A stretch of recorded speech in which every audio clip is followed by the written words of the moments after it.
When I first heard I was going to be working with Kirk Douglas in Eddie Macon's run, I was flabbergasted. It was more than a dream come true because I'd been a fan of Kirk Douglas's for all of my life. A fan of his movies, The Champion, Spartacus, 20,000 Leagues Under the Sea, War Wagon. This is a man that had played alongside of John Wayne in a fantastic film called The War Wagon. This was a man who was best friends with one of the greatest actors, I think, of all time, Burt Lancaster. And he was going to be in a movie with me. I couldn't believe it.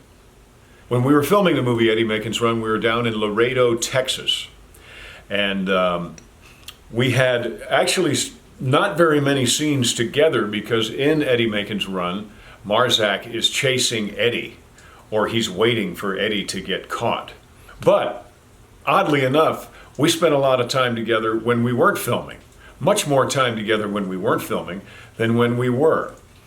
And it was such a thrill to be talking about the movies he had done, talking about the life he had had at that point. Now remember, at this point, Kirk was 67 years old and doing push-ups in the movie. He told me that he had made a promise to himself that he was always going to do a shirts off or a muscle t-shirt scene doing something physical in every movie he ever did. If you think about that, think about him as the one-legged man in Man from Snowy River. Very, very physical and very, very physically demanding part. So in Eddie Macon's Run, here's Kirk Douglas, 67 years old, doing push-ups, talking to his dog, take after take after take. Not an easy thing to do for a 30-year-old, let alone a nearly 70-year-old. I think that Kirk Douglas has been a wonderful example of masculinity, humanity, strength, perseverance. He wasn't going to let anything slow him down. And he certainly wasn't going to let anything stop him.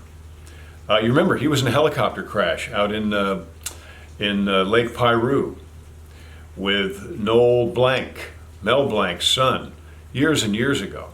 Walked out of that. He had his terrible stroke. A lot of people would have hidden, but not Kirk Douglas. Kirk Douglas came out in public as often as he could, I think, to give other people who had also had strokes or who were going through different physical challenges the strength and the realization that they could work through it or with it, but it was not going to define them. Kirk Douglas's stroke did not define Kirk Douglas. Kirk Douglas's life defined Kirk Douglas.